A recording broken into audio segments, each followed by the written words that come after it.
Hey everyone, and welcome to Painting Therapy episode number 7. Today we're going to talk about how hard it is to make changes in life, and also one of my favorite pastimes, and that's people watching. Also, I'm going to be painting this painting. We're doing a cloudscape today in a unique color scheme, and I hope you enjoy it. If you do enjoy the channel, the page, the podcast, make sure you support my work. You can purchase this original painting in the link below. You put it at a really low price, and any money I make from that I'm going to be putting towards the podcast. Also, if you want to support me as an artist, you can, if you want to learn how to paint, you can check out my website, www.timgagne.com, and link right here. And if you want to take full-length painting lessons from start to finish, learning how to paint, also use a lot of different painting tools that I've created. Make sure you check that out. Become a member and you can get access to all of my painting lessons instantly for one low price. So check that out.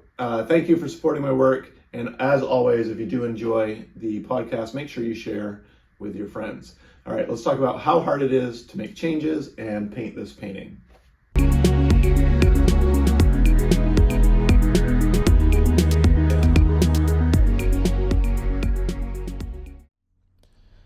Hey everyone, and welcome to Painting Therapy episode number 7. Today I'm going to narrate the podcast rather than talk and paint at the same time. And the reason why I'm doing that, I'm just kind of testing out different ways of doing this podcast. And sometimes I think maybe when I'm painting, I can't quite get my thoughts across quite as well just because I'm concentrating so much on the painting. So it's going to be the same type of thing. I'm going to be doing this painting not from start to finish, because I actually, when I recorded the start of this painting, it was all blurry. I accidentally didn't put it in focus. So whoopsie on me, but you're still going to enjoy watching me create contours in these clouds. So maybe not start to finish this time, but most of the time it's going to be start to finish. If you enjoy this painting and you like the completed project, and you want to support the podcast, make sure you check out the link in the description below, and you can purchase this painting. I put them at really low prices just so anyone can afford them, and also that helps me not only host the podcast, but kind of purchase equipment and try to make it better. So this is something I'm really going to put a lot of effort into, as you've heard me say in some of the other episodes. But anyway, if you want to purchase this painting, check out the link below, and you can help me out and support the podcast. I really appreciate those who have purchased paintings in the past from the podcast. Anyway, so let's get started here on some different subjects. Today I want to talk about change, big changes, small changes, and why, even when we want them, they feel so hard.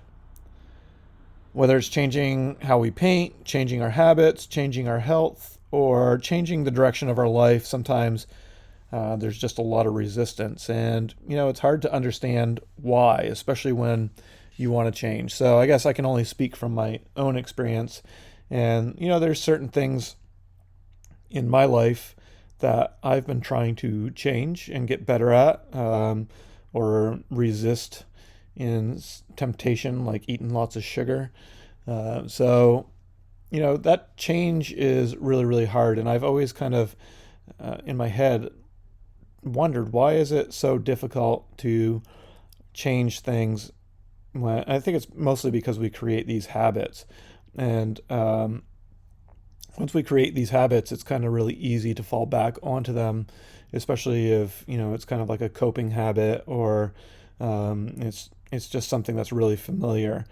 And, changing diet and exercise and stuff like that, that's one of those things that's super hard, just because, eating bad food is really fun.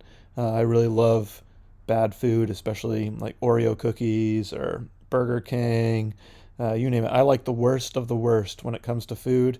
And I just find it so satisfying when I eat it, but then just really unsatisfying after I've eaten it, because it makes me feel like crap. And it's kind of funny to do things like eating bad food because your mind wants it really bad. I guess it's kind of like an addiction. I've never had any sort of like drug addictions or any sort of addictions like that. But I assume it's a similar kind of thing. It's like in my head, I know, I guess sugar is kind of like an addiction, right? Like sugar's the sugar and caffeine are like drugs that we really, really accept as a society. And we know they're not good for us. We could go our whole lives without either one of them, and we'd probably be a lot healthier for it. And I mean, that's not including like, natural sugar from like fruit and stuff. I'm not a nutritionist, so, who knows? Maybe sugar is really good for you. No, I'm just kidding. I shouldn't say that. We know sugar is bad for you. Anyway, getting back to the idea that I know if I eat, a whole sleeve of double stuffed Oreos, I'm really gonna enjoy it. I know like the whole it tastes so good and like the sugar like really tickles my brain and but I also know about half an hour after I eat them, I'm gonna feel sluggish. My stomach's probably gonna hurt. I'm not gonna sleep very well. And like the post eating of sugar, I'm just like done for the day and I'm completely useless. I have no motivation, but I still do it anyway. And I think that's a really hard habit to change. I think that one's a little bit different compared to other habits because it is almost like a drug addiction. I'm very sensitive to caffeine, so I've never had the caffeine problem. If I have any sort of caffeine, like I can drink like half a soda and I'm okay. But if I drink a whole soda, I get like brain fog, heart palpitations. I feel really, really bad. And I've noticed a caffeine response. So I don't drink coffee. I don't have any of those like Red Bulls or any of the energy drinks or anything like that. I actually avoid them because I know that one scares me enough that I know, like I'm afraid like I'm gonna have a heart attack or something if I drink or have too much caffeine. So like that's enough to get me to stop. It's probably my hypochondria a little bit, but if I were to drink a coffee, I'd probably think I was gonna die. So that one I was able to never get really addicted to, but I do have girlfriend, friends, a lot of people who drink coffee and a lot of the energy drinks, and they really enjoy it. And if they don't have it, they kind of get like jittery and stuff like that. It's definitely an addiction to an extent. Um, but anyway, it's really I think coffee, sugar, stuff like that. Those are really hard habits to kick. And so getting back to the idea of trying to make changes when it comes to like saying to myself, oh, I know I should really drastically reduce my sugar intake. I can do it for a little while and then I'll go a couple weeks where you really reduce it. And then it's almost kind of like in my head, I'm like, oh, well, I can reward myself for doing pretty good by having just a little bit of sugar. And I think that's like a Pandora's box that just reopens the whole addiction feeling of just wanting sugar really, really bad. And it's just a really hard habit to change. It's like I said, changing kind of an addiction to like food or caffeine or anything like that. Those are really hard to change because there's like a chemical thing in your brain that craves those types of things. So it's definitely really hard to overcome the kind of the food stuff, but that doesn't mean we can't. And I think that's it's probably a little bit different than some of the other things I'm going to talk about because I want to talk about incremental change where you kind of get better slowly at things, get better at resisting habits that are detrimental to your progress, things like that. But the food thing is hard because it's kind of like you have to really learn self-control, or it's going to be like all or nothing. If you wanted to do incremental change with food, you'd have to be like, okay, well, I'm only going to eat Oreos once a week rather than, 3 times a week. I don't eat Oreos that much, so don't judge me too hard. But just an example in my head that popped in because I really like Oreos, obviously. But if you're eating Oreos 3 times a week and you're eating like 12 Oreos at a time, and then you decide, okay, incremental change, I'm just going to eat 2 Oreos once a week. That's like a really, really difficult thing because you're almost like tempting yourself with breaking the habit. It's like all or nothing would probably be a lot easier. Be like, I'm just not eating Oreos anymore. By the way, this is a side note. There was a study done that showed a lot of candy has arsenic in it. I'm not sure if anybody's seen this yet, but you can look it up. You can Google it. There's, like candies like Tootsie Rolls and Nerds Clusters. I really love Nerds Clusters. Those are super, super good. Candies like that have high levels of arsenic in it. And I'm going to have to do more research on the study, but it looks like, there's too much arsenic in the candy. And first of all, why is there arsenic in the candy? I know there's natural arsenic. There's arsenic in lots of things, like even our drinking water. But yeah, if you're worried about ingesting too much arsenic, you might want to read that study. And again, I'm not a scientist, or didn't really look too deeply into the study, other than finding out which candies had the most arsenic in them. So I'm not going to eat that stuff anymore, though, personally, just because it freaks me out. Anyway, back to what I was saying. Trying to reduce the amount of bad food that you eat is really hard. It's just a lot easier to just not do it, because then your brain isn't getting like tempted into eating more. It's like if you eat 2 Oreos, well, maybe I'll just have 3, and then, oh well, I was good this week, maybe I'll have 4, and then it just snowballs. At least that's me, and then it snowballs into like pure chaos again. So for me personally, I have been trying to eat a lot better. I'm getting a little bit older. 45, I think. Yeah, I'm 45. Sometimes I forget. I keep thinking I'm 46 years old, and my girlfriend keeps reminding me that I'm 45. So thankfully for her, she keeps me a little bit younger in the aspect of reminding me that I'm not that old yet. Not that that's old. I'm saying I don't want to like make myself older than I am already. And sometimes I think I'm 46 for some reason. I will be 46 this year, but right now I'm 45. So watching what I eat is getting a little bit more important to me. Both my parents died from strokes, which is really scary. And I know strokes can be caused by a variety of things, but diabetes, high blood pressure, all that stuff, and that's all correlated to high sugar intake. So I got to do good. I got to be better. And I was talking about how caffeine freaks me out because it makes my heart race and have palpitations and stuff like that.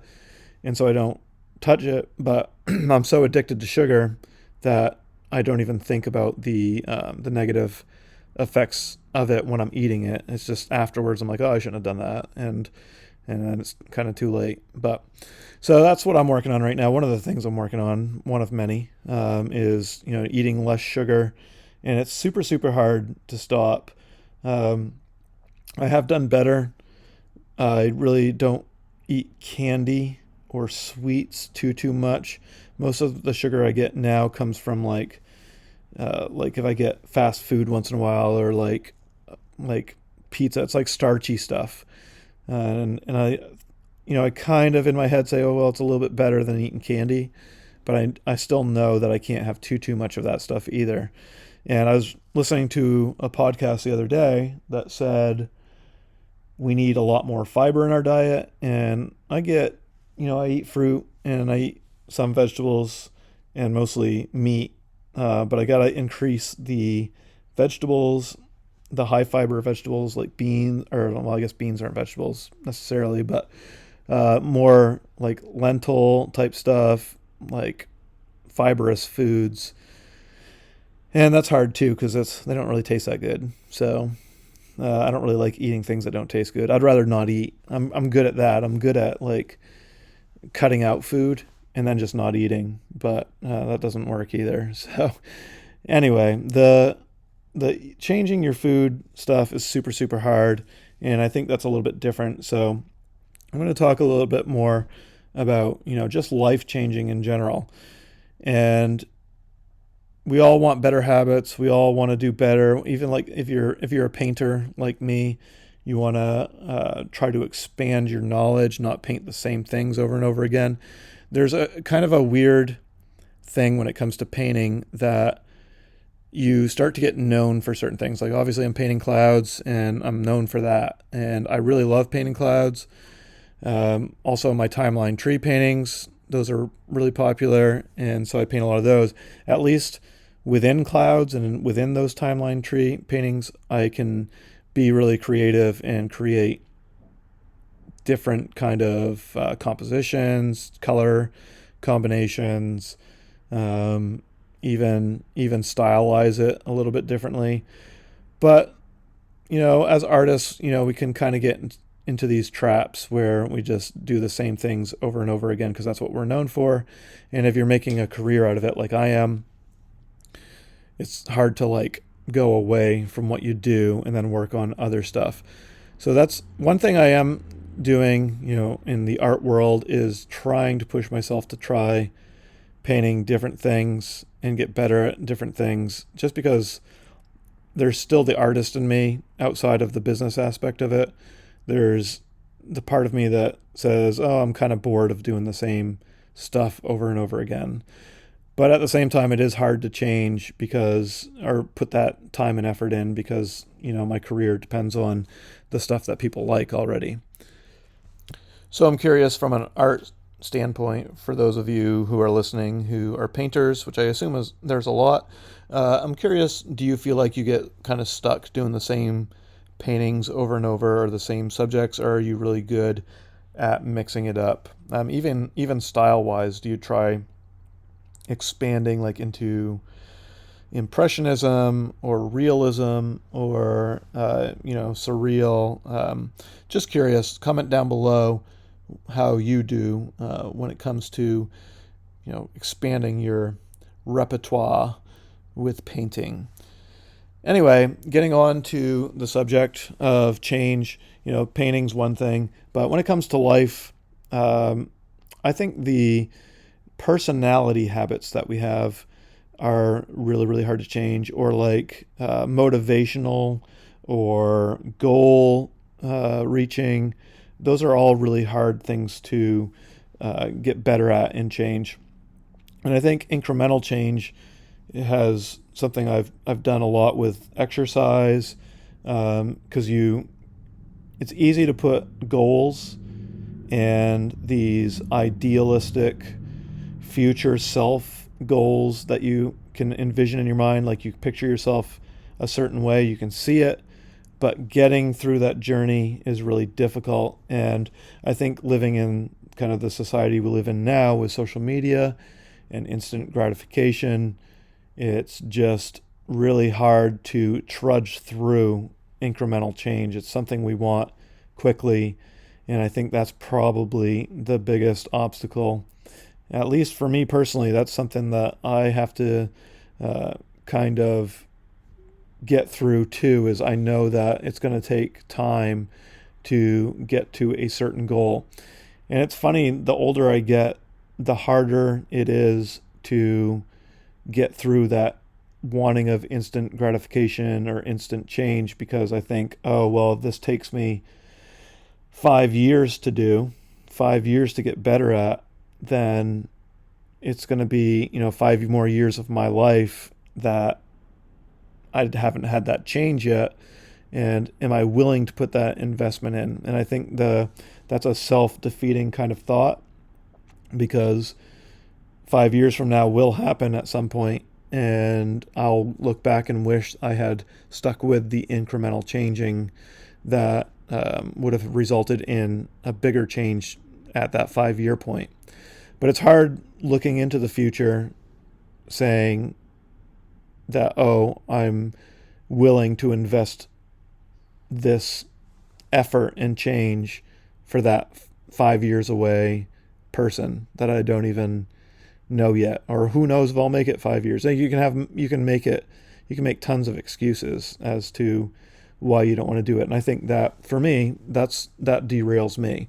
I'm curious to my audience here how you feel about that, and if you find those same thoughts happen when you're trying to make changes. Say, well, is it even worth it if I have to put effort in for 5, 6, 7 years, especially as you get older? When you're 20 years old, and you think 20 to 27, that you almost still feel like that's the same age. It's really not that much different.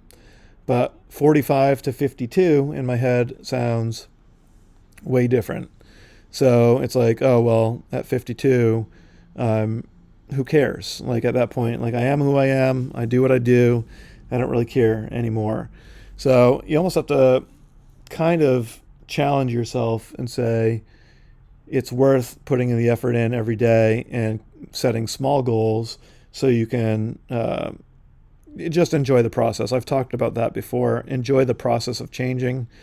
And maybe it's not quite so much of a challenge when you just start to enjoy the challenge of it rather than thinking about that person that's 5, 6, 7 years away. So relating it to myself, one of the things that I'm trying to get better at is not being as much of a procrastinator when it comes to everything, whether it's chores, writing emails, you name it. I'm definitely a procrastinator, and it's, I want to blame, my artist personality. It's kind of a cop-out, though. It's just a crappy part of my personality. And that's something I've been working on really hard for a few years now, and I've gotten a lot better, but it's been like really incremental change type things. Like it will be as simple as, when I first started trying to change the procrastination stuff, I had just, been like super depressed about my parents passing away and like struggling through that, not caring about much, blah, blah, blah. And that made the procrastination stuff way, way worse. And there was a certain point where I'm just like, I gotta just start taking care of stuff and get over, this kind of excuse feeling that, oh, it doesn't matter because, I'm sad, blah, blah, blah. And there was a point where I'm like, okay, it's time to just start getting back to myself. And then from that point, I want to be better at certain things in life. And one thing was procrastination. So I kind of made like little simple goals of, one, if a task came up, I would at least do part of the task right away. So typically it would be like, oh, something would come up and like, oh, I had to make a phone call or something like that. Or I had to make an appointment. And instead of just doing it, I would think about doing it. And I'd in my head say, well, I'll do that later today. And then later today would come and I'd be like, well, it's too late now. I'm going to do it tomorrow. And like, so that's how bad I was for a while. And I'd just keep putting it off and putting it off. And it's one of those things where you get to a certain point where like, oh, I got to stop doing this. I got to make some changes. But it becomes such a habit that it's almost like a physical reaction in your body when you do something you don't want to do. It's like it doesn't necessarily hurt, but it kind of does in a way. It's like you get this little gut feeling like, oh, I really don't want to do this, and then when you force yourself to do it, it feels really bad in a way. But that's just temporary. I have noticed that the more I do things, the less I kind of get that reaction. Anyway, getting back to the incremental change thing is I would just do, if like I had a call or something I had to do, I would say, okay, I'm going to do this task right away. And the next task that comes up, I'm going to let myself procrastinate on it. So I started doing that for a little while. It'd be like, okay, one task right away earns me 1 procrastination point.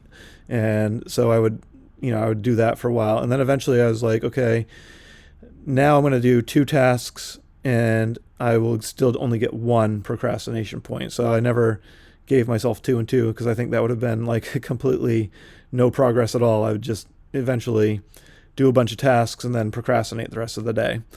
So it was incremental change. I'm still getting better. And I'm at that point now where I prefer to just get some things done rather than wait.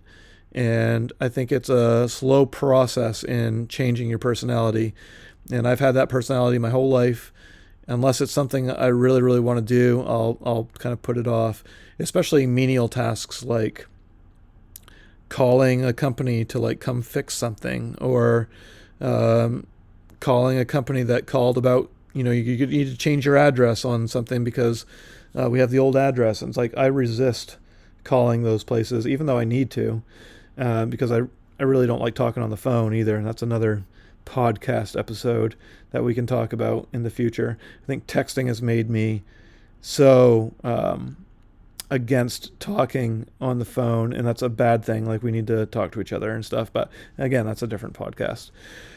Anyway, getting back to the incremental change, I think doing those little kind of goals with yourself is kind of fun in a way. It's almost at a certain point you start welcoming things to come like into your life so you can tackle them. Whether it's, for me, it was like taking care of tasks. I would kind of almost welcome a task to pop up so I could take care of it. And then it's almost like, oh, I want to take care of another one. Then I get to earn some procrastination points.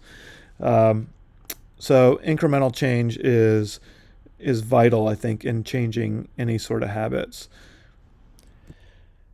All right, everybody, at this point, I'd love to hear your stories on some incremental changes that you've made. There might be somebody out there listening who could really relate to something that you've tried. Maybe they're trying to change the same thing you did. So tell me your story down below. I'd love to hear it. Just let us know, how did you make some incremental changes? How did it work out for you? Are you still working on it? And anything you want to talk about in the comments, I'd love to see it. So along these same lines about change, another thing that I've been trying to change is my ability to talk and about myself and not feel bad about it. So one of the things you're seeing right now is an incremental change, and that's me doing this podcast and trying to stay consistent with it. Not only does it help my procrastination that I was talking about earlier, but it's also big on this one that I'm about to talk about, and that is I am really bad at, also living here in Florida, you might hear these muscle cars go by all the time. Drives me crazy. Anyway, that one just went by, and I really need a studio to do these podcasts. And when I get back to Maine, I plan on setting something up for that. Anyway, since that distracted me, hopefully I can get back on my thoughts here.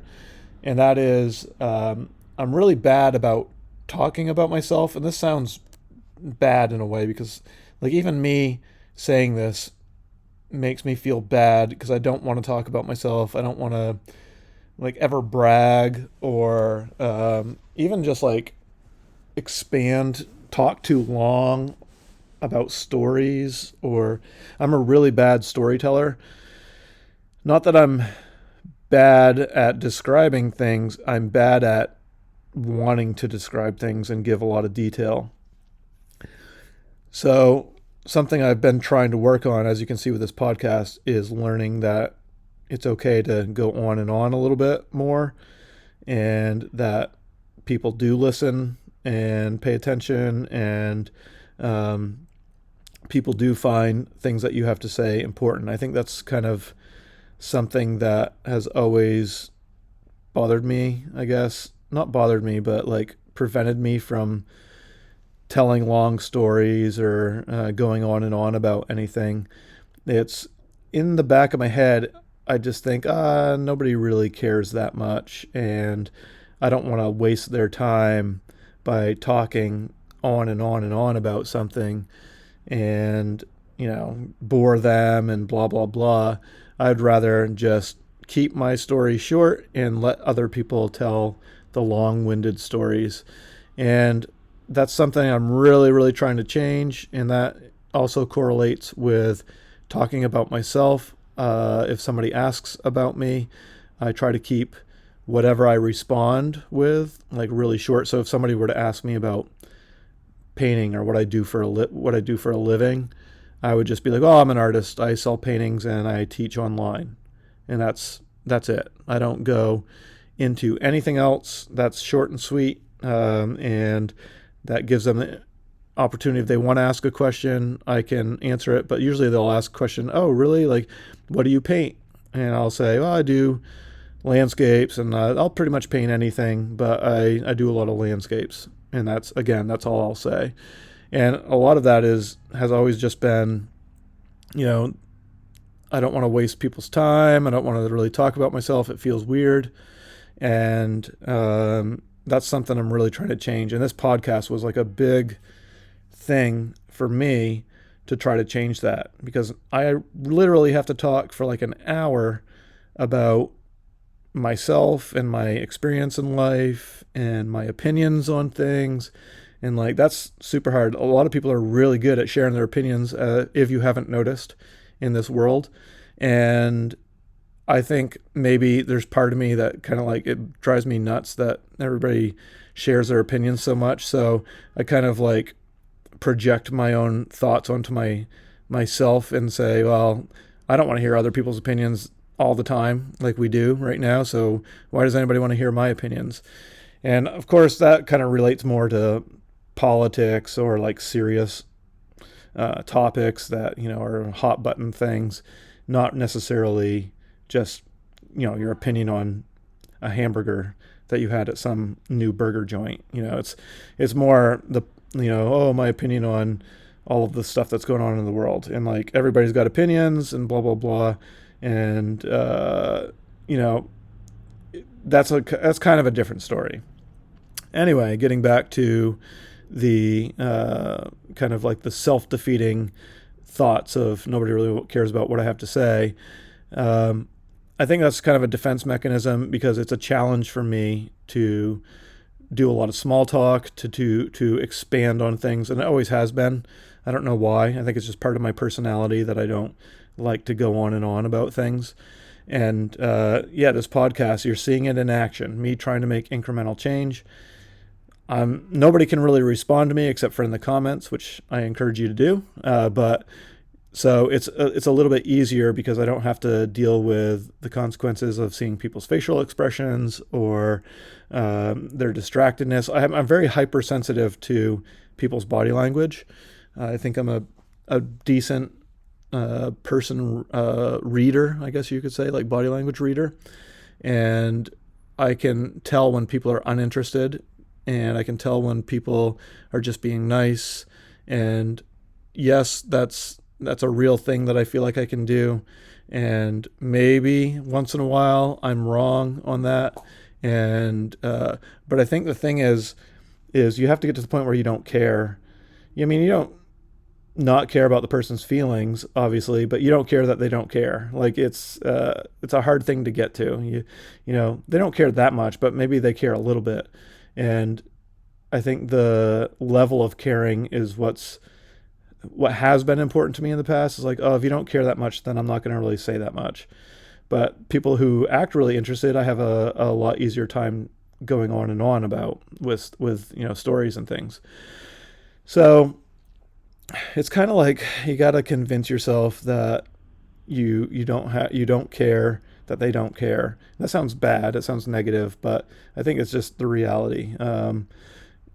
They probably do care, but just not as much as you care about the situation. And that's okay. I guess that's just life. And so I'm trying to get better at that. But the podcast does allow me to talk and expand on my opinions a little bit, expand on how I feel about things. And that's been really helpful. I feel like I am getting better at talking even to people in person, and and not being so, I'm not shy.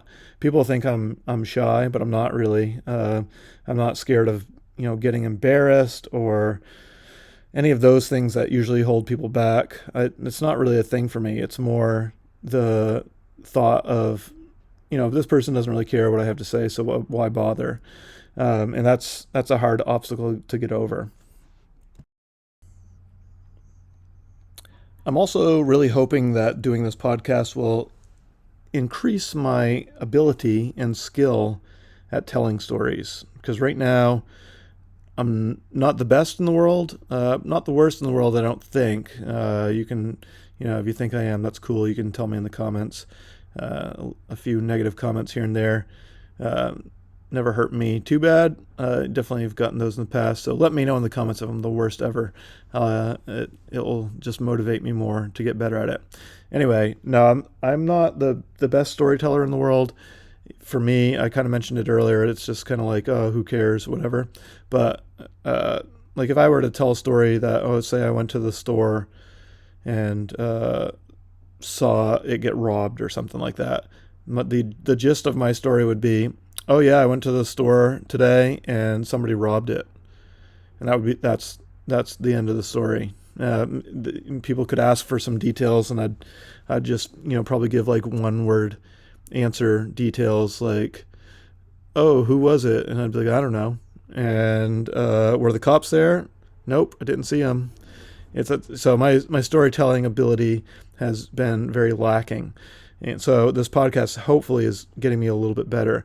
But some people are so good at telling stories, they'll like weave you in and out of their day and, be really dramatic and all that. And I want to get better at it. I want to be a better storyteller, especially because I really enjoy doing this podcast and I want you guys to enjoy some of the stories I tell. And so hopefully I'm getting better at it. This is definitely good practice. This is episode 7.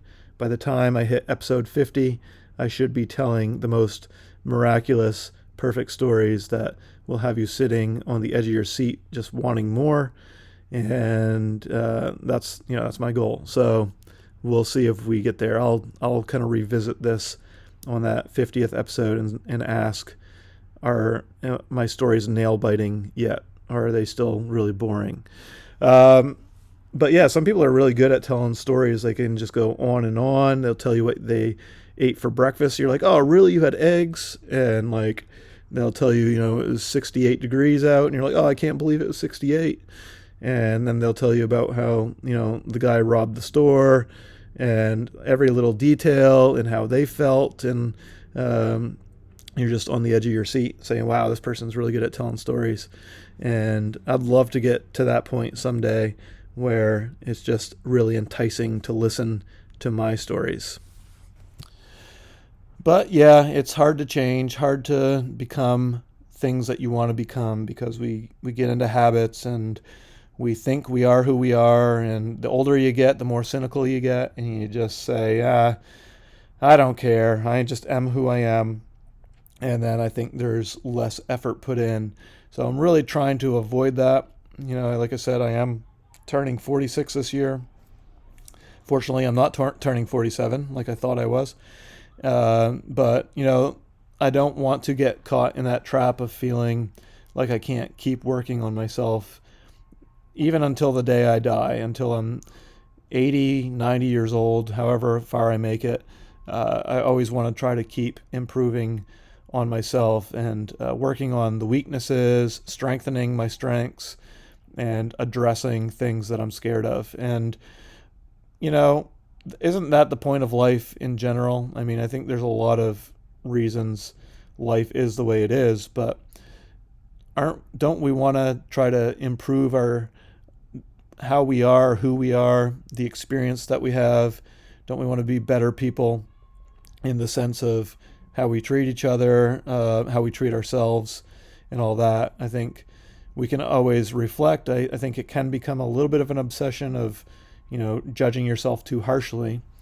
But without judging yourself too harshly, we do know what our weaknesses are. Sometimes they're as simple as, oh, I can't tell a story really well.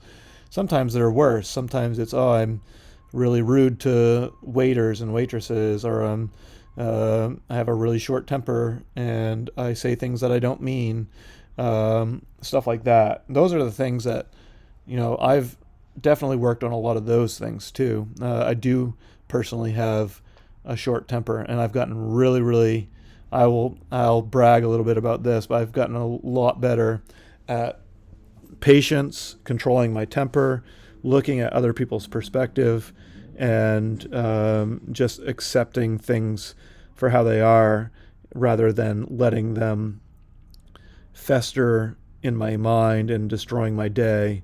And that's something I struggled with before. Like I said, a little bit of a temper, uh, could be judgmental sometimes, all of that. And that's something I worked on for years. And that's like a conscious effort of saying in the moment, hey, you're reverting back to the thing that you want to change, and then just saying, I'm not going to do that today. And the more you do that, it's kind of like working out. You build up the muscle in your brain and you develop this really strong patience, and you actually physically change your personality. It's hard to do, but if you got something going on that, isn't the greatest acceptable part of your personality, then doesn't hurt to try to change it for sure. It will be beneficial to you because your blood pressure will go down and you'll feel more calm in the world. And also, it's beneficial to other people. Sometimes you might end up hurting people or making them feel bad and all that stuff, and we don't want to do that. So yeah, like those types of things are really, really hard to change, but you got to really, really focus in on saying, this is something I got to do differently, and catch yourself in the act. The challenge is always, you can always say, oh, I want to change this part of my personality. I've got the short temper and got road rage and all that stuff. But when the road rage happens and you're on the road and somebody cuts you off and flips you off, honks their horn, almost hits your car, are you able to say, hey, this is where I'm going to normally react? You feel the feeling bubbling up in your soul and you're ready to just freak out. And you just say, you know what? No biggie. Like, that's a superpower right there if you can change those parts of you.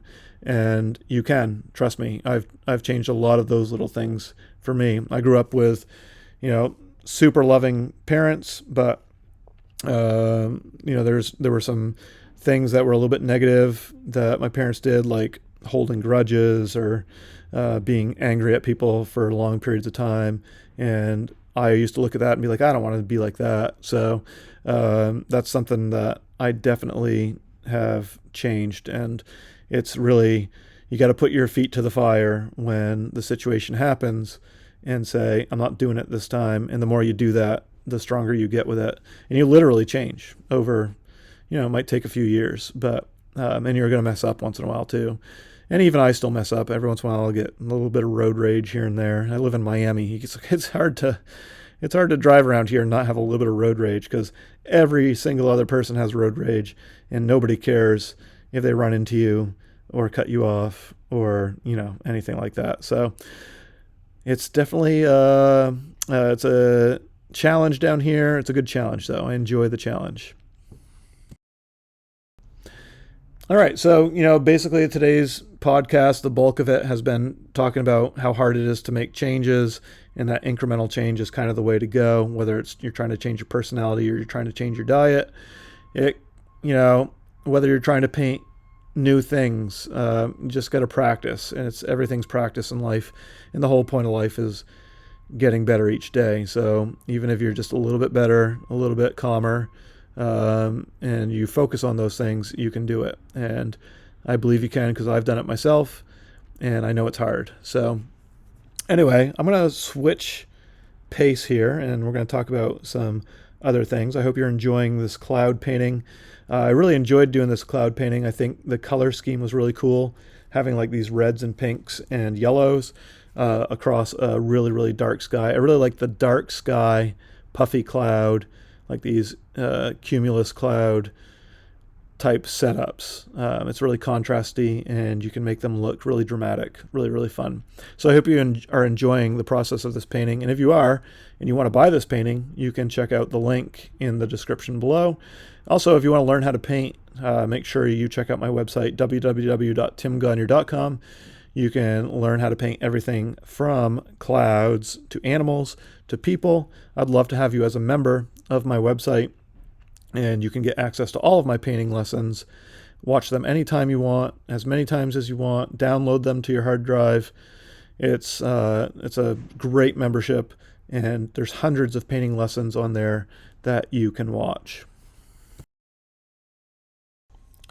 So one of the things I've really enjoyed doing down here in Miami is people watching. We go on a walk every single night. So I live half the year in Miami Beach. Miami and Miami Beach are definitely two different animals when it comes to, Miami is crazy and busy.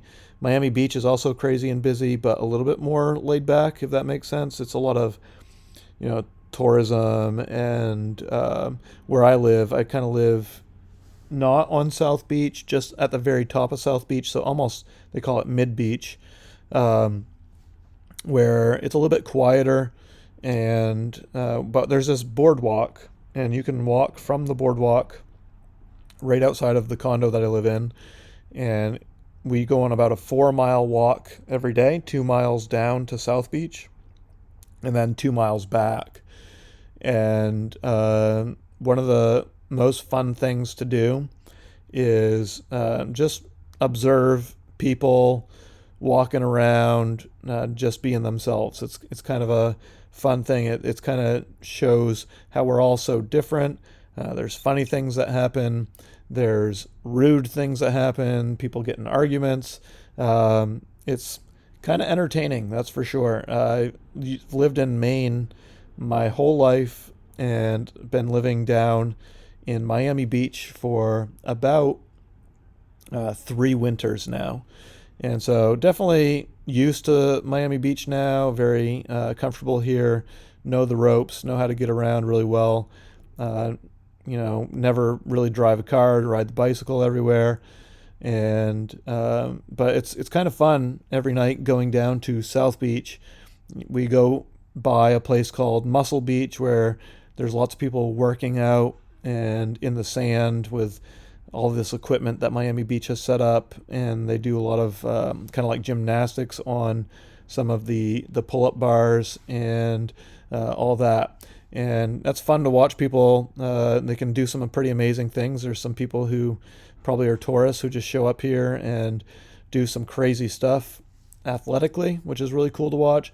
Then we get like people who are influencers or wannabe influencers creating their videos. It's funny that the people who create content. I mean, I guess I'm one of those types of people, except I just don't do it in public. I'm doing it in the comfort of my own home.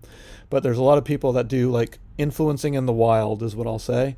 And they've got tripod set up with their camera, and sometimes they're dancing in front of the camera.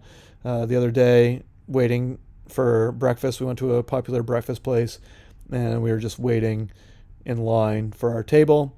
And across the street, there were these two girls dressed exactly the same, and they were doing this really elaborate dance, and they did it over and over and over, and they're recording from different angles. And it's kind of fun to see it in person, because if you scroll through social media, you'll see all these people doing things like pranks or dances, you name it. And the cool thing about living in South Beach is we get to actually see people making it, which is kind of interesting. We've got people who do like freestyle rapping down on South Beach. They bring a speaker. And the funny thing is the police don't care. They don't put a stop to any of this stuff. It's just part of the life down here in Miami. So it's really interesting going on these walks every night. We see different things. We see lots of people walking dogs. There's a thing down here called city bikes. They have it in New York City as well. Sometimes other cities have scooters, also probably have bikes as well.